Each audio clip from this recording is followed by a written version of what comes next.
Mario, what page are we on tonight? 196. Thank you. Thank you, Mario. You're welcome. Also, until it says silence is prayer. Really? Know that? Are you? No, or you can have a book. That's what the Rambam believes. Could you go words? So they go to the stairway, and it's on the stairway. What No number? words to describe, what God's attributes were. So it's better to be silent. Silent. Did you know that? I mean, you've heard that before? Yes. Okay, but you don't know what the pasuk is. No, we'll have to see it. Okay, I just saw it run it. I thought it might be. Hello, everybody. We're Hello. learning Hilchos Kedushas Beis HaKnesset.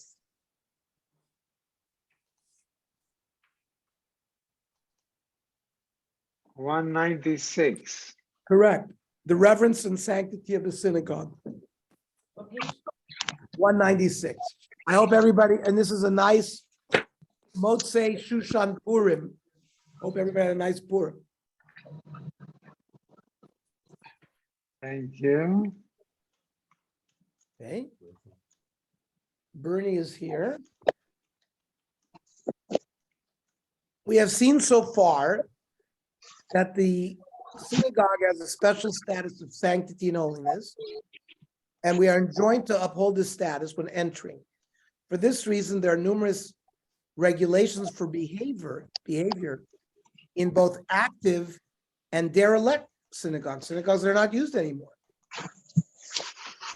These include not eating, drinking, or sleeping inside. It's all here? Okay. Okay. You're not allowed to eat or drink or sleep. Rishonim debate whether, in light of the psukim we learned last week, the reverence and sanctity of the Beit HaKnesset, Beit HaMidrash, are midoraisa or midrabanan. The Ran position that these halachas are of rabbinic origin. Pichach nirali, the Beit HaKnesset udekavosei are things like a Beit Knesset. Kivan sheikaro asui lomar bar davar shebekdusha. The Beit Knesset was created to say words of holiness like Kaddish, Kedusha. So the Chachamim invested it with holiness, midrabanan. Yaakov, we're on page 196. Thank you. And we just said that the various dinim that the Chachamim made about Kedusha Beit HaKnesset, according to the Ran, is midrabanan only, not midoraisa. Now, in the Sefer Yereim, Rabbi Yezer of Metz, which is a town in France, compares the status of a synagogue to that of Hekdesh, consecrated property, where there's a din of me'ilah. If you sanctify an animal for a korban, and you benefit from that animal, you're chayav me'ilah. You have to bring a korban ashram. You have to pay a 20% fine. For example, let's say you benefited $100, you got to pay $120. So Rav Eliezer is learning that the grounds of a shul are hectic. And let's say you sleep there or you eat there, and you're benefiting from it like a chulin place. It's midaraisa osir, which seems to indicate that the kedusha of a shul applies midaraisa. Let's see the Sefer Yereim inside. Moira Migdash, the din of fear, being fearful of the Beis Knesset. V'yareisem elokecha, Siva, b'kanis adam lemigdash of Beis Knesset. The fact that you should fear God, it commands a person when he enters a shul, or the Beis HaMikdash, or the Beis HaMedrash, shinhag behem moira v'kibud. You have to have a certain fear and honor. The Chsivu Parshas Bar Sinai, Eshab Soisai Tishmeru, Umigdashi Tirau, Lom Migdashat Yarei, You're not fearful of the bricks and stones. Elami mishi Yisraelami. You're fearful of the person who gave laws warning us not to be mizalzel in the precincts of the Beis Hamikdash. Perush minat Kodesh Baruch Hu. Umatzinu Beis HaKnesses uBeis HaMedrash shenikru Mikdash. We find that a shul and even a Beis Medrash is called Mikdash. Rav Yaakov Beirav, in his Shilas and Shuvas, rules in accordance with the Ran above that a synagogue is considered sacred only Rabbanan. And that's the consensus opinion. So according to him, this classification leaves room for leniency in the case of an uncertainty. Like we know the general rule, Safek min Rabbanan Lakula. We can be lenient if it's a din in Rabbanan.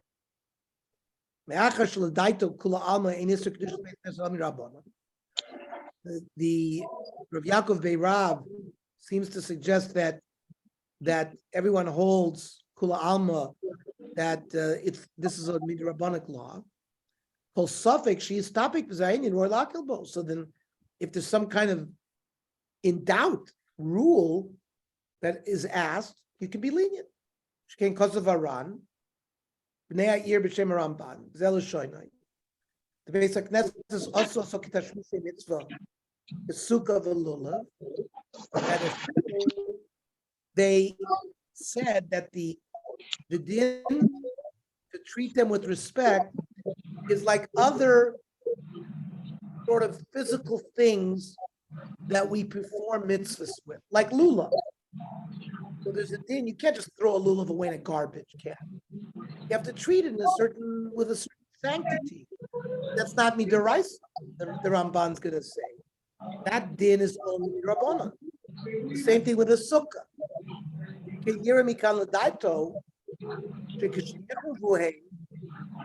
That when a shul is destroyed, it's like other physical things that have been used for a mitzvah. You're allowed to throw away. You're allowed to throw away a lulav, but you're supposed to do it in a kovedik way. Same thing with a sukkah.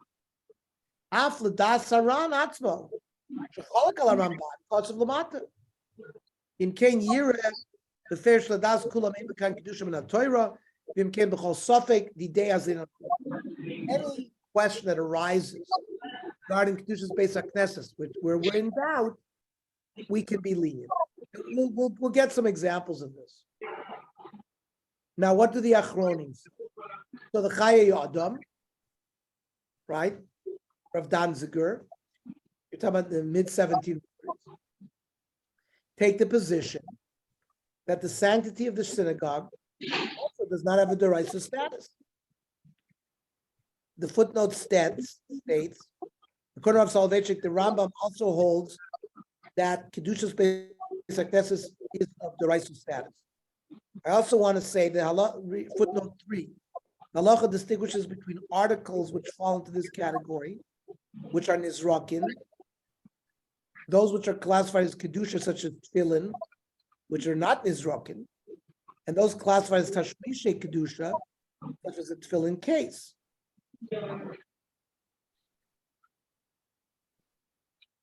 We will learn this later on in Orach Chaim. Says the Chaye Adam, Kedushas Beis HaKnesses, Beis HaMedrash, Gedolah Ma'od. The din of a sanctity of a shul or a Beis Medrash is very big.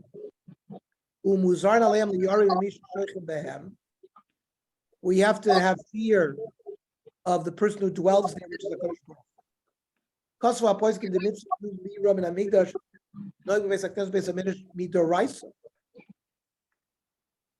He brings some poiskim that the mitzvah to have fear there is deraisa. He sends us to the Sefer Yerei.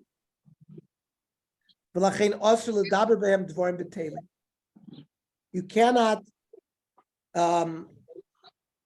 use idle words there.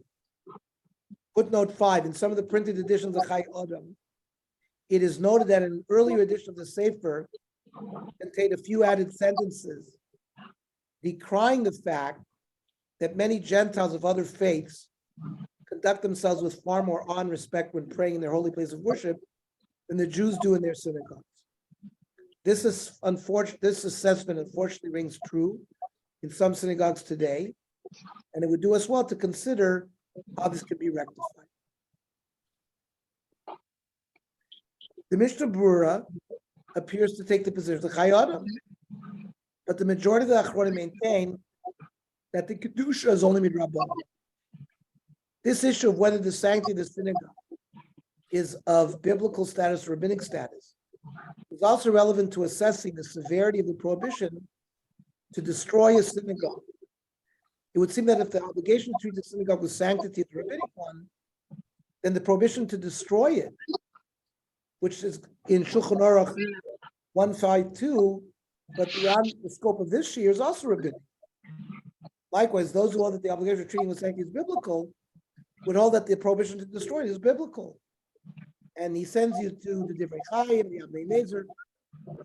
So for a summary of this issue, the Piskei Teshuvos, the question of the level of the prohibition to destroy a synagogue also became a critical one, and then a major dispute concerning whether to destroy the synagogues Katif during the disengagement in 2005.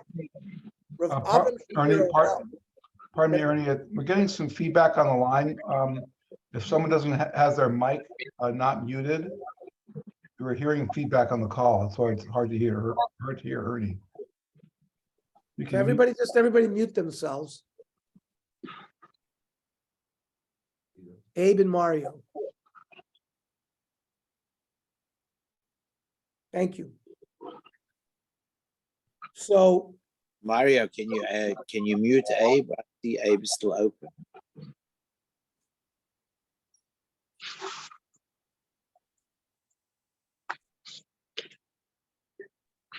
I send an Ava text. thank you. So Rav Avram Shapiro held that it was forbidden biblically to destroy the shuls in Gush Katif. Well, Rav Ar Lichtenstein held that the prohibition is rabbinic, and therefore other considerations have to be taken into account as well. And they send you to an article of Rav Tabori regarding the whole disengagement issue. Okay, regarding the issue of destroying the shuls there. So this is noted by the Piskei Teshuvos that Kedusha is only M'Rabanan, and is also assumed by Rav Ovadia Yosef. Rav Ovadia was asked whether it is permissible to sell synagogues which have fallen into disuse abroad, despite the general prohibition upon selling public synagogues. There's a Gemara in Megillah 26a in the Shulchan Aruch. The topic of selling public synagogues that are no longer in use is spoken about extensively in the halachic literature, but this is beyond the scope of this year we're going to deal with. And Rav Ovadia rules leniently, arguing, among other factors, that the Kedusha of synagogue is only M'Rabanan. B'kesher l'batei knesios, b'kamesh kavanos bason psul. Oh, the Sao Paulo. Shchunot was the Sao Paulo. Must have been the Sephardic shuls in Brazil. And Not necessarily. no, because they asked for Ovadia Yosef. So it Oh, must I be- see. Yeah, it's Yeah. probably a Sephardic shul. Shebimesach Hazman Nisroktum Toshavim Hayudim Mikal Mispal Beis HaKnesses. Similar to East Los Angeles, where there was the Breed Street shul, and the Jews moved out of there. So probably in Sao Paulo was the same thing. And there were old shuls. Ekev Azivas HaYehudim Toshavei Shchuna, when the Jews left, to more central locations. The shuls were left empty. The soigrim al nizgar and locked up. They want to raise money. They could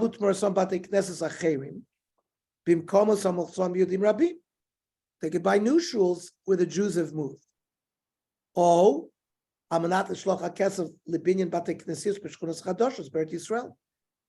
to build shuls in new territories in Eretz Yisrael. As cookie mod lebinyan bate knesses chadoshim that need new shuls l'tfila l'shirei Torah. V'zu tshuvasi b'siyata d'shmaya. Gamim nomar, even if we would say, shesfarad hamabit, she'im ein mispalim sham yicholim l'machol, that if the mabit said that if they don't daven there, they can sell it. Afilu beis haknesses shel krochim, and even if it was a shul of a big public shul, ein muskemes, and not everybody agreed to it. Mikol makom avikein suffix fake lekula. Well, anytime you have a dispute in halacha, so that already creates a suffix. So it creates a double certainty. The double uncertainty is that the Mabit holds that the prohibition to sell a public synagogue does not apply if no one prays there anymore. Plus, other authorities hold that the prohibition does not apply when the synagogue has officers or trustees who decide its policy. So let's say that the synagogue had trustees and they say we want to sell it. So it's a double suffix, not just one suffix. That makes a difference because if it's a fake, even midaraisa, you can overcome the problem. Because of B'shut Mari Beirav, which we learned tonight, we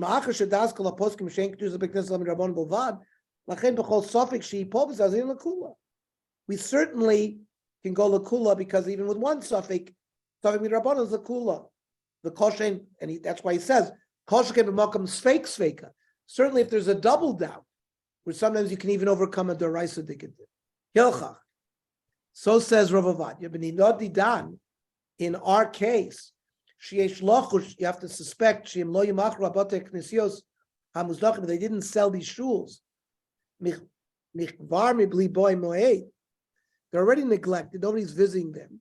Not only that, they're going to become more in disrepair. And in Yeshayahu, it says that if you abandon property, it gets worse. This is the concept, like if you leave a place uninhabited, it only falls into further disrepair. Ernie, that's really what happened with the Brit Street show. Is the Rabbi Gonzweigs were really the caretakers of the building, and over the years it took its toll, but they agreed in the end to hand it over to the city and make it an historic cultural center, which was a happy medium, I think, for everybody. Yeah, because in that way there's upkeep. It doesn't fall into disrepair. I can attest, there's nothing there, and I think they're trying to rebuild it. But what do you mean there's nothing? What do you mean there's nothing? It's closed with chicken wire. Okay, and they've asked around there, and there's a whole group of people who want to rebuild it. For what reason, I don't understand. Well, maybe they want to restore it to the way it looked, just so it's like a museum. Maybe so. But it has no other use whatsoever. It's really derelict and abandoned. I was born in Boyle Heights, not far from the Breed Street Shul, on Malabar Street. I was on Matthew Street. Huh? I was on Matthew Street. Matthew Street. Yeah. I was 6 months when my parents moved to Hayworth. From that, about mid-50s is when most of the Jews moved to the west side. Drug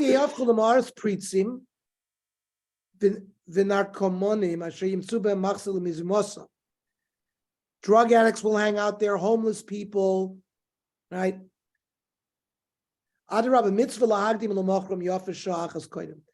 He says it's a mitzvah to sell it before that happens. And the sanctity of the shul goes into the money. Then you take the money and you buy a new shul. Or some say you buy Sifrei Torah with that. Vagon Rav Chaim Palagi, Herich, Loichiach Shlayidei Binyan Beis HaKnesses, B'chol Atar V'Atar, L'Tfilu Torah, Nimnoim L'Aval Yisrael Gzeres Koshos V'Ros V'Chol Minei Asoynos. That there's actually, it's like a protective thing, that if Jews are careful to sell old shuls and take the money and buy new shuls with it, it prevents evil decrees from coming into to Jews. So according to both approaches, the rules concerning what may not do in the shul are equivalent, and what are we allowed to do? We're going to learn now in the next section. What may and may not be done in the synagogue, general guideline. In light of the injunction to treat a Beit HaKnesset with proper sanctity, Chazal developed certain guidelines as to what is forbidden and what is permitted in the shul. Even those who maintain that the obligation of the sanctity of the synagogue is biblical, in principle agree that Chazal instituted the specific rules of what is permitted and what is forbidden. The rules concerning a Beit HaKnesset that is in ruins is in the Mishnah Masechta Megillah. Daf Kaf Ches Amar Aleph. Od Amar Rav Yehuda. Beit HaKnesset Shecharav, a shul that is in ruins. Ein maspidin b'soicha. You don't do eulogies there. Vein mafshilin b'socha chavolim. You don't, put ropes in there to dry up. Vein portion l'socha mitzurus. You don't hang fish nets there. Vein shoyt gago peiros. You don't use the roof to dry fruit. Vein oisin oso kapandria. You can't use it as a shortcut. Shenemar v'ashimoisias migdashechem. I will bring your shuls to ruin. Kedushason av kishein shoyim. Even though there's shmama, meaning it's in a ruin, it's still called migdash. So the kedusha remains. Alu bo asavim, grass is growing in lo yitlosh. People coming and seeing grass growing in a shul, you shouldn't remove it because it'll actually make people feel bad and spur them on to rebuild it. Now, the Gemara goes on to detail restrictions that apply to an active shul.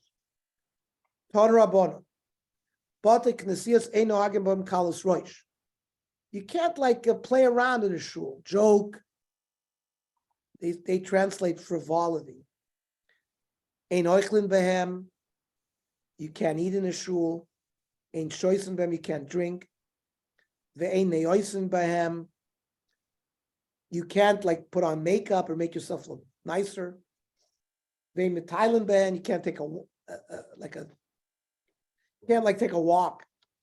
Ein nechnasin behem b'chama, let's say it's hot outside, you can't go into a shul to cool off. Or you want to escape the rain, the kshamim. Vein maspin ben hesped shel yachid. So if someone is an individual, not a gadol ador or something like that, you don't offer hespedim inside a shul. Aval korin bahem, you can study Torah there. B'shonim bahem halachos. Umaspin behem hesped shel rabim. A hesped that you have to do for a public person, like for Talmid Chacham, especially if the public attends. Amar Rav Yehuda Emasai b'yeshuva. That's when a shul is active. Aval b'churbanan, when the shul is destroyed, manichin oson, you leave it, v'olim b'en asavim, you let grass grow there, and v'lo yitlosh, you shouldn't uproot the grass, the agmas nefesh, so that people will have agmas nefesh when they see it, and it'll spur them on to rebuild. Rashi, in his commentary on this Gemara, comments that the notion of kalus rosh, frivolity, is not intended to merely be one of the specific prohibitions, but it's the general category under which all the other prohibitions are subsumed. Thus, Rashi emphasizes that the restricted activities are specifically those which involve a frivolous tenor and compromise the necessary Moreh Mikdash. Ein oichlin, but v'lo ykarsiv ein oichlin behem the kulu perush of the kalos roshe loshen kalish mekinoso. That means it's not don't act with frivolity and there's another halacha, don't eat, but rather the don't eat is an example of frivolity. And therefore, we'll see, like, a lot of us grew up in Shtiblach. I grew up in a Shtibel. We're doing Musaf on Shabbos. They're already putting out the Kiddush. Was it the same tables that people daven? I'm sure Sai and Rabbi Gansai was the same thing. You didn't really have another room. Huh? You didn't really have another room. Right. So, but that was not eaten with frivolity. That was Kiddush on Shabbos. Or those of you who daven in our Young Israel Hancock Park remember when I was president, we had a lunch in the shul. Remember, we took out all the Simchas Torah. We brought in, we had a barbecue in the back, and everybody ate in the shul. Yes. So Rabbi Krauss mattered that it must have been based on this.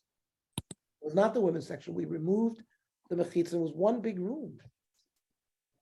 No, trust me, Rabbi Krauss knew this Allah. Rashi's comment Ernie, you sure about that? about that what? That we ate in the shul? I don't remember that. You don't remember Okay, what? Don't say, I know what you're gonna say. You don't remember? Don't say. There were two brothers that were sitting on one table, and one person got very upset and stalked out screaming. You don't remember what I'm talking about? Okay. Maybe Walter was in Israel that year. Do you Yeah. remember that, Bernie? Okay. Let's forward. Okay. I do.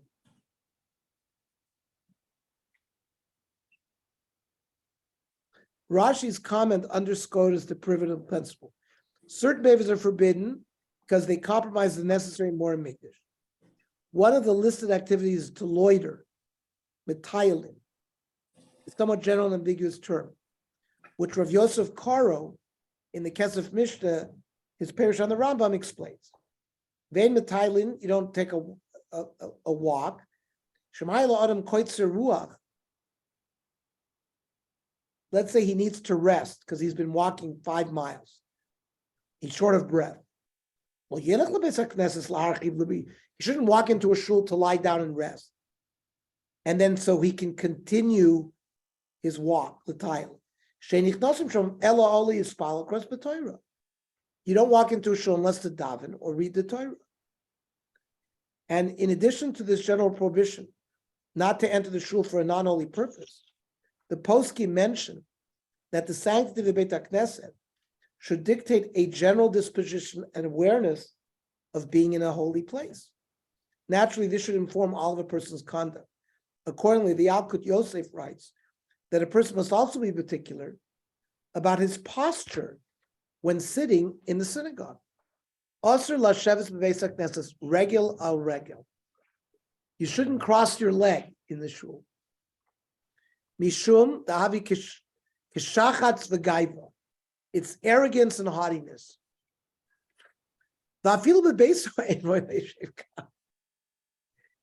You shouldn't sit that way in your own home. Safer. If he wants to put a book on his lap, he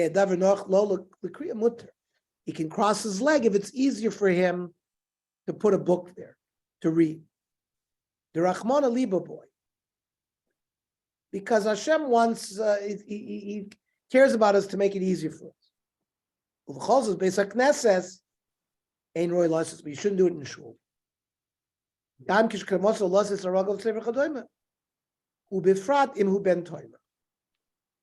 Rav Yosef, in the footnote, in this halacha, references the Ben Ish Chai, who also issues this ruling. It seems that particularly about the specific issue of crossing one's leg in shul is more accepted among Sfardim. Among Ashkenazic poskim, the Mishnah Berurah cites the Ater Sakinim as holding that one should not sit this way when reciting the Amida sitting down. Let's say a person can't say Shemona Esrei standing.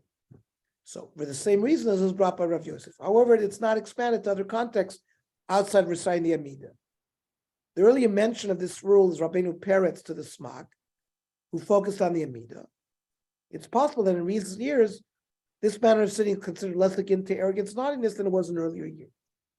I don't remember any of our Rebbeim ever telling us in the Ashkenazi world that we have a problem sitting that way.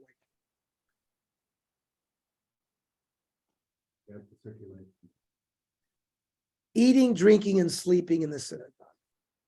Let us now focus on some of the very common activities mentioned in the Baraisa as being forbidden due to Kalas Rosh. According to the Baraisa, eating and drinking are clearly forbidden. The Gemara also offers, though, a seemingly sweeping dispensation for Talmidei Chachamim to be more lenient. Amar Rav Chachamim v'Talmideihem, Chachamim and their students, Mutarim can eat in a shul and a base medrash. The Amar of Rishu ben Levi, my Beit Rabbanan, Beis Rabbanan. What do we mean by the house of Rabbanan? It means a shul, base medrash. That allows Talmidei Chachamim to hang out there, as if they're learning in their own home. You certainly can eat in your own home, so we want to make the place where Talmidei Chachamim learn comfortable, and the Torah accepts this and allows Talmidei Chachamim to eat and drink in the synagogue. Batik nesis ubatim midrashos, ein nohagim behem kalas rosh. Kagon schok, you shouldn't play games in there. V'hitul, mockery, v'sicha b'tev, this idle talk. Vein oichlin v'shoisin ben, you don't eat or drink. Lo neoisin, quotes all the things we mentioned in the Sechta Megillah. Lo metailin ben, lo nechlosim b'chavim te'acham, lo b'shavim te'achshamim. However, Talmidei Chachamim mutarm lechol v'lishtos behem. Talmidei Chachamim can eat and drink. The Gemara later on the same page relates that Amiram entered a synagogue when the rain began falling while they were discussing halacha, which seems to suggest that the heter extended beyond eating and drinking, even to the other things like protecting yourself from the rain.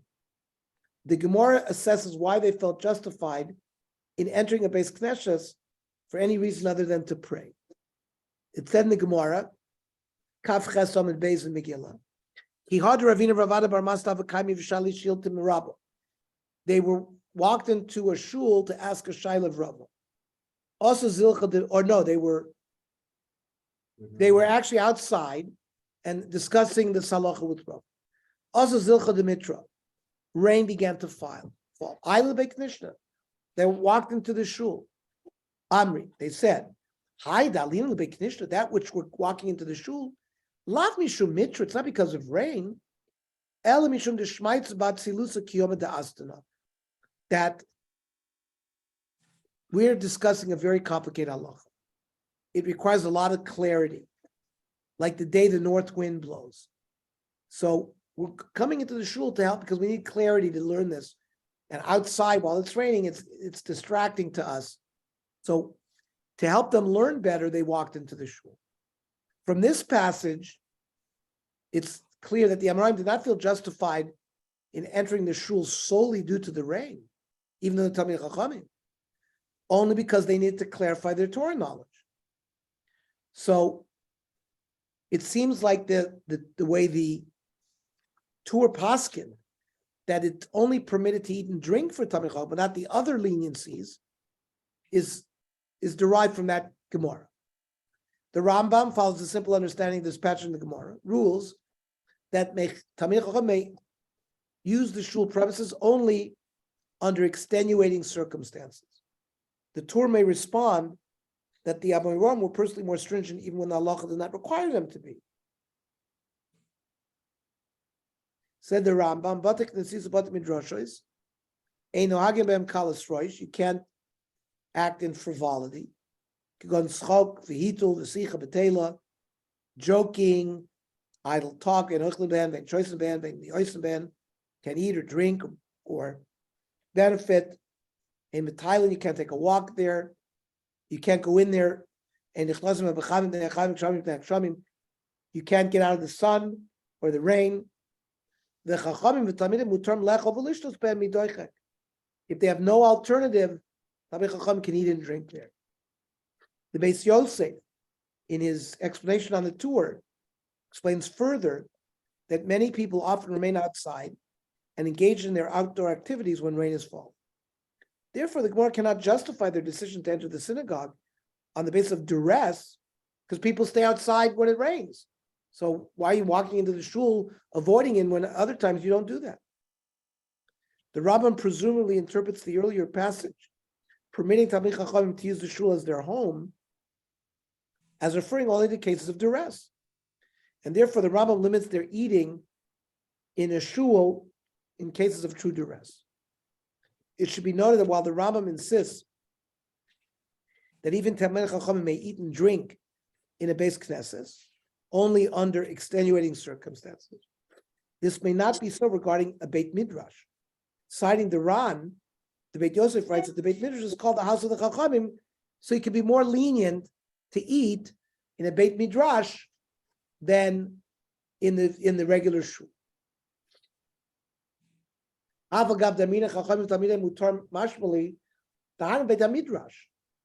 which they permitted, the Chachamim, that's in a Beit Midrash. That's where they learn all day. My Bei Rabbanon.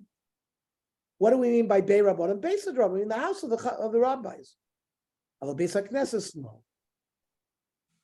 When I was growing up in the Lower East Side, there was a place called Anshe Maimon. In fact, I grew up there.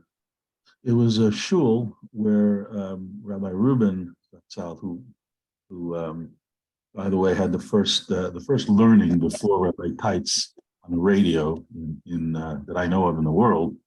I had started a novel concept where retired Rabbanim, retired Malandim, who they didn't have what to do, where to go. We started a shul where it would be like a kollel for retired rabbis. It was called Anshe Maimon Ubeis Va'ad L'Chachamim. He was very careful to add Ubeis Va'ad L'Chachamim because they would come in the morning, they would daven, they would also eat there, eat lunch, they'd have breakfast and lunch, and then go home. So for many years, I didn't sort of focus on that. And then when I learned this halachas before, I realized that's what it was. It was called Beis Va'ad L'Chachamim. Make it like a bias. Yep, it was their bias. Uh-huh. Yeah. Okay.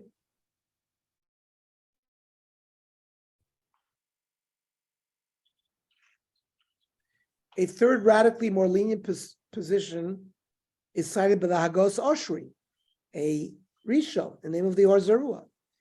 In this view, it's readily permitted to eat and drink in the Beis HaKnesses, even for someone who's not a Talmid Chacham. Says the Hagos Oshri in his commentary on Megillah, Aval ba'or Zarua kosu, the inu machmirin on fashayu, the Amoraim were machmir on themselves. Aval b'shayamuter, afilu b'yeshuvon, was permitted to eat, even when the shuls were functional. The term employed b'yeshuvon, literally translating as when they are settled, is used as the alternative to describing synagogues that have been destroyed or fallen into disuse and disrepair. And the Gemara is exploring the degree to which the Kedusha of the Beis HaKnesses lingers even after a synagogue is ruined. So says the Hagos Oshri,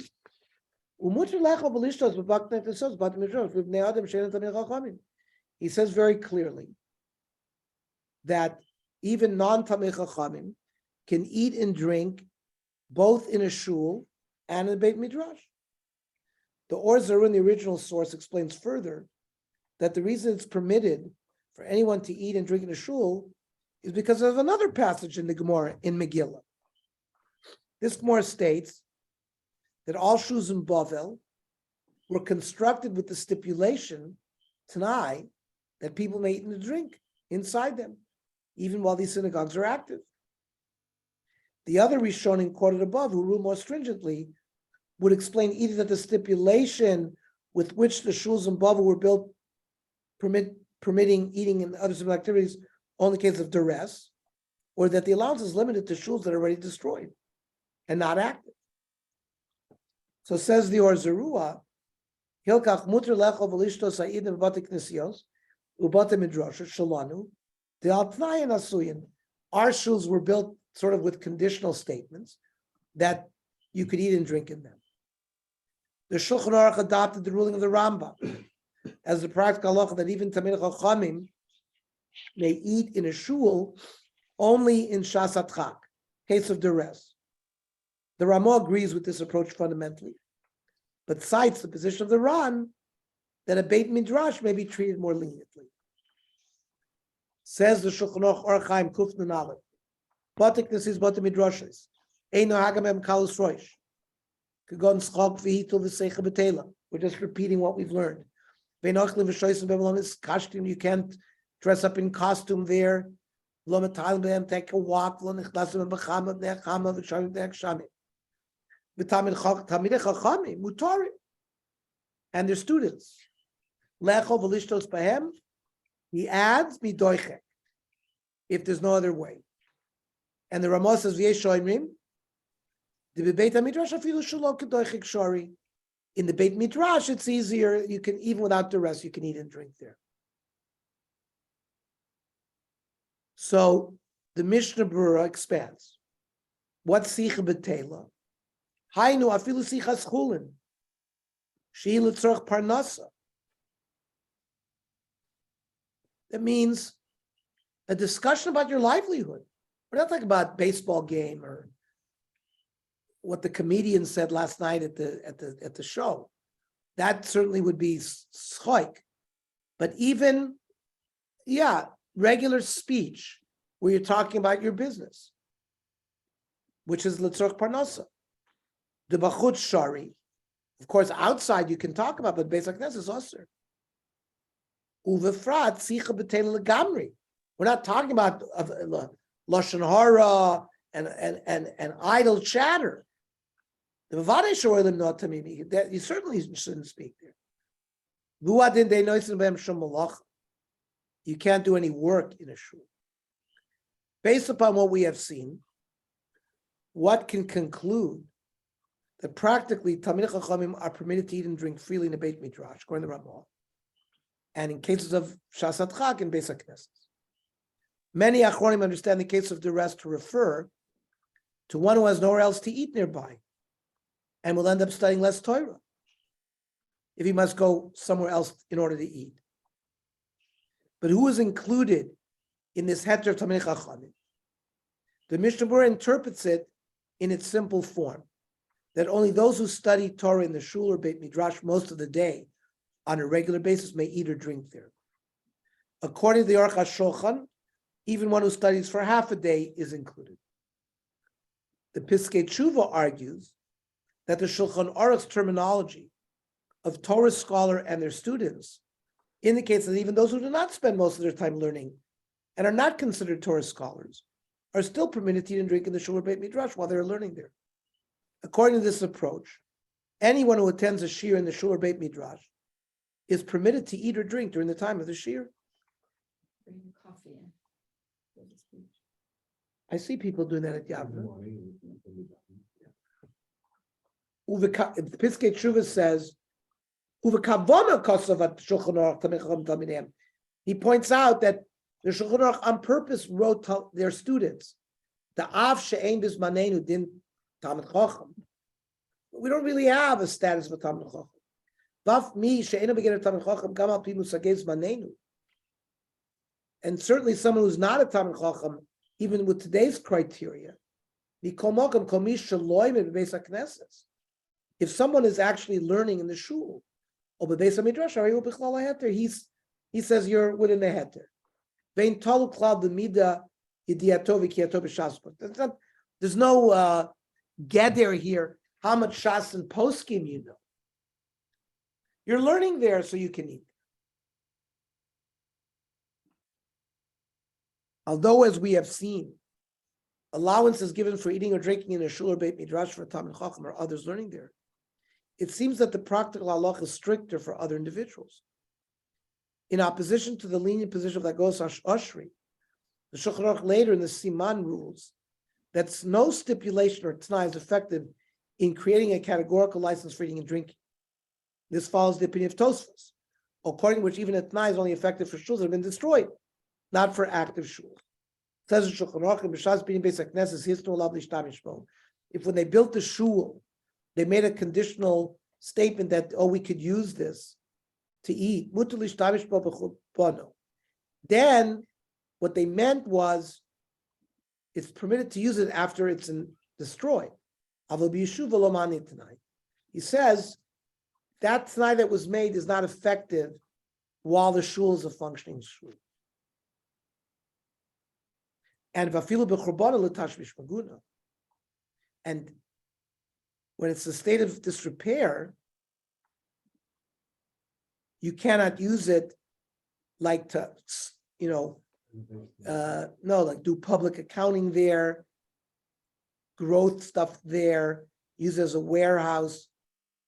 Lomani Tana, there, even though he said that Tanai would work, once it's in disrepair, you can't use the shul for something that's disrespectful. But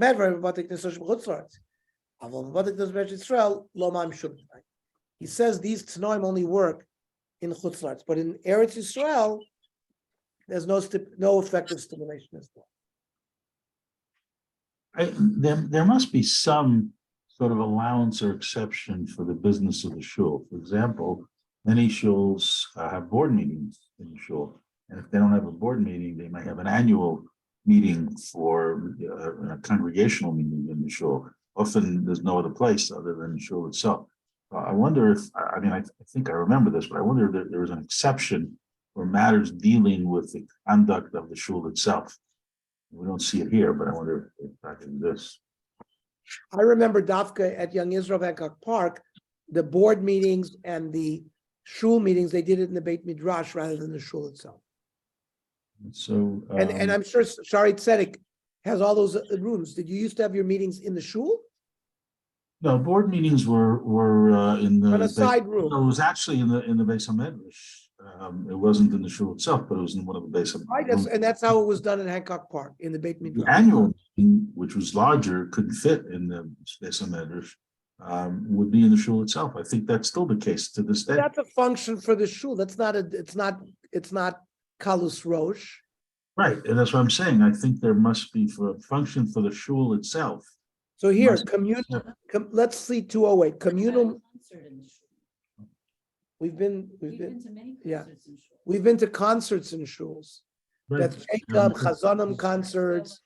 Yehuda. Yeah, and they bring instruments there. Let's see what they say about communal meals. Thus far, we have seen that according to most opinions are permitted to eat in Batei Midrash, perhaps in Batei Knesses for those who are learning. The Gemara and Poskim discuss special circumstances, particularly those involving communal Shabbat meals and other Sudot Mitzvah, where eating may be permitted for everyone. The Talmud Yerushalmi indicates, as explained by the Pnei Moshe, that a meal celebrating the Kiddush HaChodesh, the Rosh Chodesh, were eaten in the synagogue. So the Yerushalmi states that one must search for chametz there prior to Pesach. It's very valuable that we're saying this because the law is you're supposed to talk about Dinei Pesach 30 days before Pesach. Tonight is 30 days before Pesach. So we're going to mention a Pesach law. Rav Yirmiyah, boy, do you need to do b'dikas chametz in the shul? Well, why would you need it? They would have meals there on Shabbos and Rosh Chodesh. The Pnei Moshe said, "B'Shabbatot shochlin sham chazanei Beit HaKnesset." The Shamoshim would eat in the shul. Chen Rosh Chodesh hayu soarim sham shulas beis Kiddush HaChodesh. They would have a festive meal on Rosh Chodesh. The Gemara Pesachim also indicates that meals were eaten in shul while addressing the somewhat surprising custom of reciting Kiddush in the Beit HaKnesset. The Gemara explains that the Kiddush was originally part of an entire meal eaten in the synagogue. Why did they make Kiddush in shul? In order to fulfill the obligation of the people who were guests. They ate, drank, and slept in the shul. Tosfos addresses this obvious problem. According to the sources cited above, how is it permitted for anyone to eat inside the shul? Isn't such a practice clearly forbidden? Tosfos responds by acknowledging that mitzvah meals, such as sanctifying the month, but any other meals and sleeping must take place only in a side room. Says Tosfos and Toimar, Va'amrinan, Perk Ne'a'ir, Patek Nesis and Oichleben and Choisleben, Avagav Dachilu Shtir Shal Mitzvah Mutter. So he said, even though, but he says, eating and drinking for a mitzvah is permitted, like it says in Yerushalmi, The Gam Achshav says Toisus Noigim Lishtois Kois Abdullah. They made Abdullah in shul and they would drink the wine. And they made a bris milah in shul, they would drink the wine. But Mikol Mokum Shein Shul Mitzvah V'Shina says if it's not a mitzvah, no, and sleeping is always forbidden. Tosfos appears to classify the meals eaten when sanctified Rosh Chodesh as a Sudas mitzvah, but not the meals eaten on Shabbos.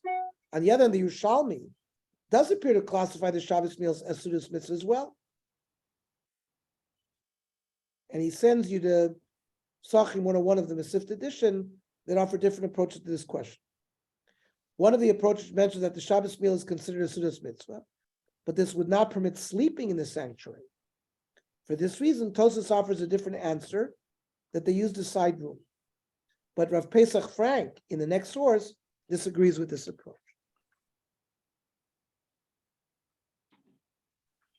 Says Tosfos, "Va'afilu b'shel Bavel ein oichlin behem." We didn't eat in shuls in Bavel. The Kadmar Hasam Ravina Ravada Barava Shlai Roitzim Lekanis Pesach Neshim Neak Shavim. This case where they didn't want to go into the shul because of the rain. If it wasn't for Ilad Mishum the Shmaitza Boy Tzlusa, for the halacha needed clarity. I thought they built the shuls in Bavel al Tnai. But that Tnai was only after you're allowed to use them after destroyed. It's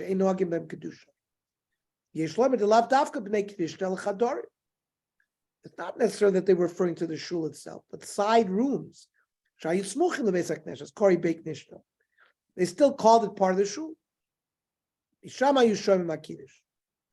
So Rav Tzvi Pesach Frank, 20th century posek in Eretz Yisrael, writes that a Shabbos meal is categorically not a Sudas mitzvah, which may be eaten in the synagogue.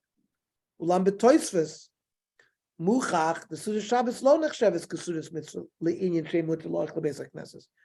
So to categorize a Shabbos meal as a Sudas mitzvah, you would not be able to eat it in the shul. Umin loy tirtzu b'pshitas the Sudas Shabbos have a Sudas mitzvah. Because they didn't answer by saying, "Oh, Shabbos meal is a Sudas mitzvah," but Smag and other Rishonim could argue that a Shabbos meal does have the status of a Sudas mitzvah, which is allowed to be eaten in the synagogue. Why did they make Kiddush in the shul Friday night? Because to be moitzi orchim, if they're going to end up eating oichlin sham beis hakneses, perush. Avagav damrin and einoich lebatik nesios. Sudas mitzvah muteres sham. You're allowed to eat a Sudas mitzvah there. The Shulchan Aruch doesn't directly address the question of eating a Shabbos meal inside a shul. He does rule that it would be permitted to sleep inside the shul to serve the needs of the synagogue. It also allows eating at other Sudos mitzvah, which are arranged. For the purpose of the shul, you can eat in the shul and to sleep there. So therefore, people would stay in shul on Yom Kippur and sleep there.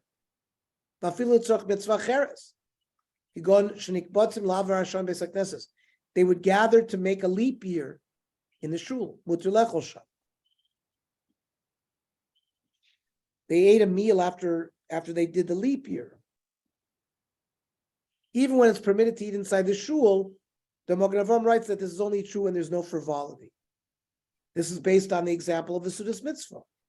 Lavar Hashana, the smak cause of the Sudas mitzvah mutter, uperish praga gon iber shana. The example given was like a leap year.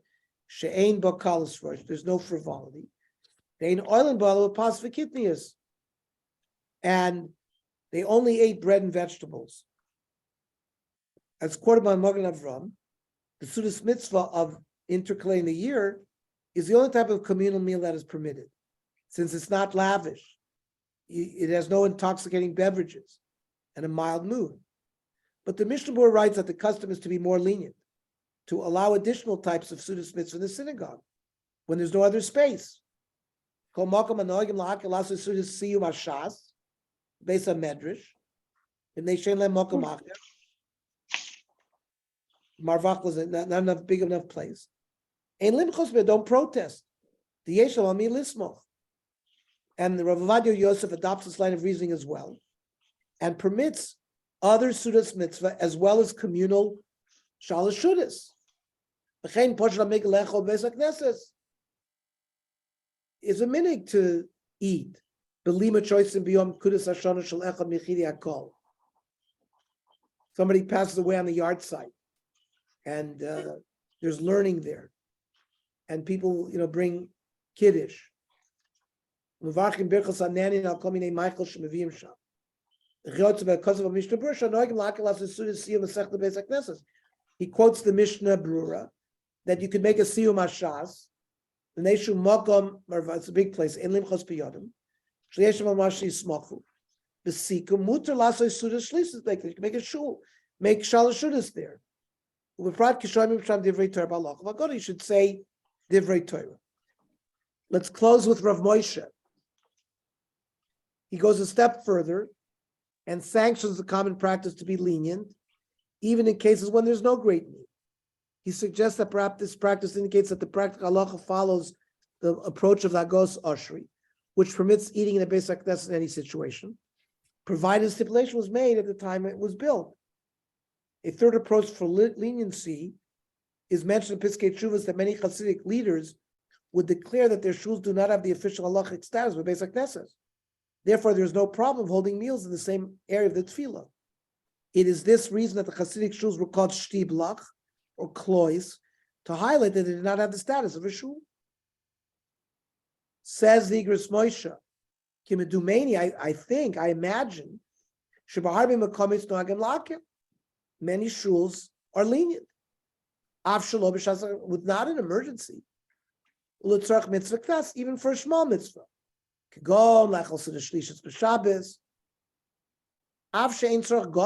though it's not a great need.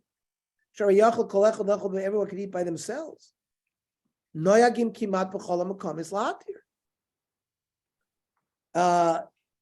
It was permitted in all the shtiblach. Even if they made a party for an off-roof or a bar mitzvah, it's not clear there's a mitzvah there. So he explains that the Hasidim who made shtiblach, they permitted all of it. They're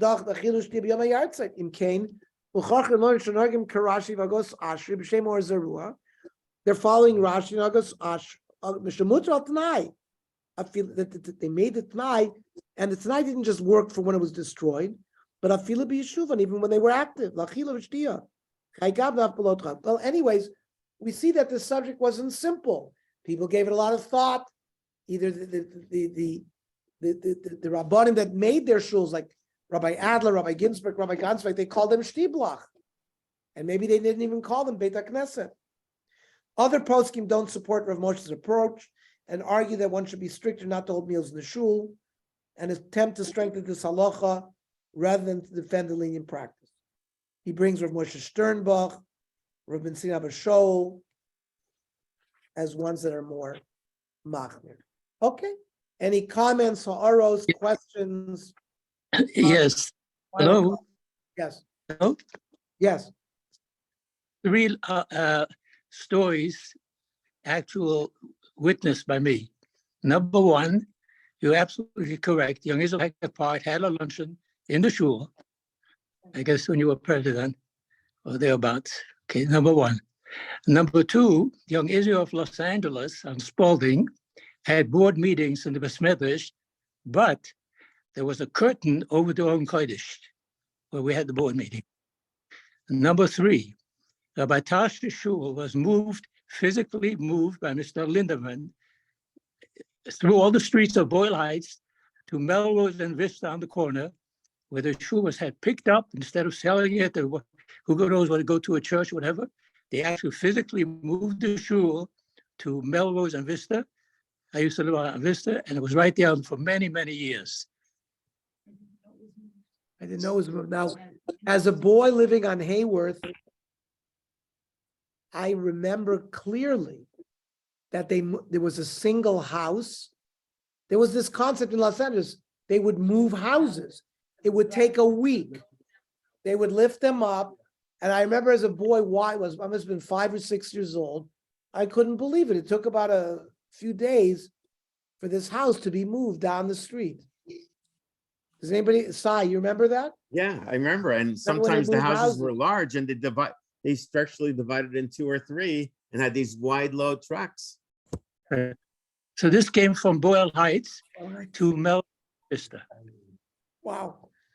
Okay, Another subject. Ernie, yes.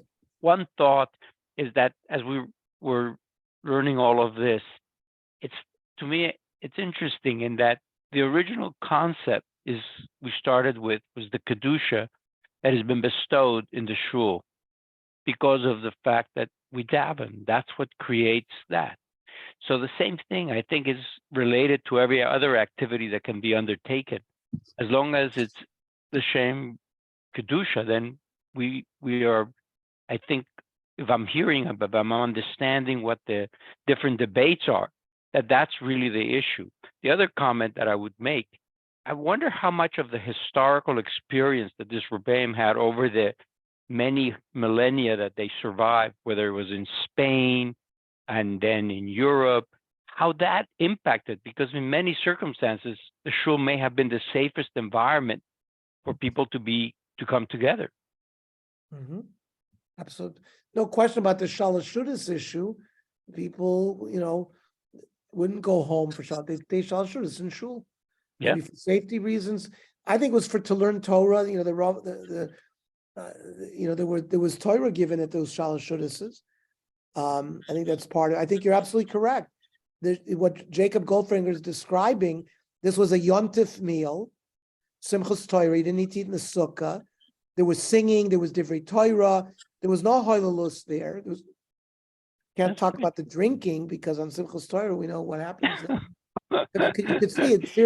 They clearly made a statement they shouldn't be drinking. Ernie, the problem is what happens if somebody falls asleep in the rabbi's drosha?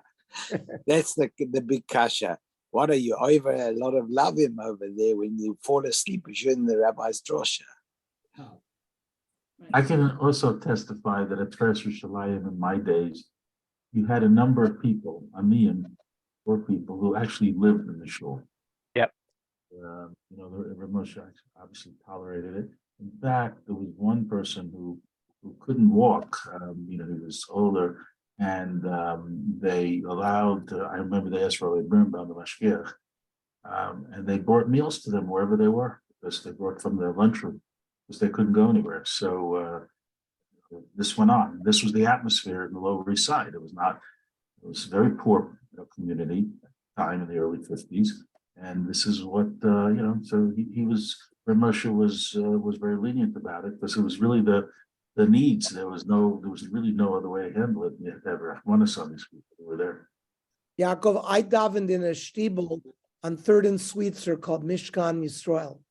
Probably Buxpen was the rabbi there, and then later on it was a Mr. Langsam who was like the gabbai. And I'm talking about like 66, 67, 68. They had a sukkah in the back of the shul. There was an alley. And I would say a number of families would bring their food sukkah's night and eat in the shul sukkah. They didn't make a sukkah in their backyard, and they ate in the shul sukkah. But everybody does that. Anybody who lives in apartments, most people do.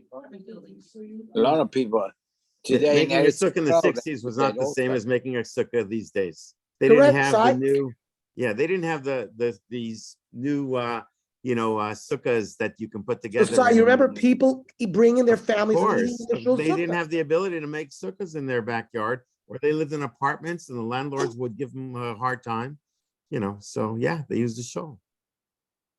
Also, I'm sure you'll remember, there was a lulav and esrog. Maybe there was one person, a gavir, the rabbi, maybe, and then who had his own lulav and esrog, but they had it on the bima, and you have to be careful. Not each person picked it up and then put it down, so that nobody was makna it. And that's how people, Bernie, in your day, that people had their own lulav and esrog? No, you're younger than me, Susie. In Beth Jacob, in Ernie, Beth watch Jacob, in Beth Jacob, I remember I sang in the choir, so we went around with Chazan Glickman. So there was you know how many people walked around with the Lulav and Esrog? There must have been 500 people in the shul, maybe 10 people walked around. With their own little, was not noyeg. Either it was expensive or they couldn't get it. I don't know what was Shul finished much earlier that way. Not in my show, Walter. We had a 2-hour speech in Yiddish. But that was when you were going to watch out that you fall asleep in the drosha. Jacob Goldfinger, you were here in Los Angeles. Am I correct about this issue about Lulav and Esrog? You remember everyone in shul having a Lulav and Esrog? I know the shtibluch I was, it seemed that people did have, but Yeah. maybe in the big shuls. But talking about the sukkahs, in New York, you have these tall apartment buildings. And I remember in one place, and even in Israel, you'd have a pulley from your window and you drop down, coming down with a rope to the sukkah because the husband or whatever would go down there with all the other tenants. And then you bring the food up and bring the food down like an elevator. Yeah, Yaakov, that's one of my best memories because there was one sukkah where that rope tore, and guess what? We didn't have much of a meal in that sukkah. Well, Those sukkahs were communal sukkahs. They weren't in shuls. They were communal sukkahs, but not in shuls. In the Lower East Side, in fact, the building where Moshe lived in had a huge communal, and Reb David had huge communal sukkahs that, you had literally hundreds of people that were built by the Kava. Well, Yaakov, on 3rd Street, 4th Street, Colgate, where we lived, were private homes. It was not apartment.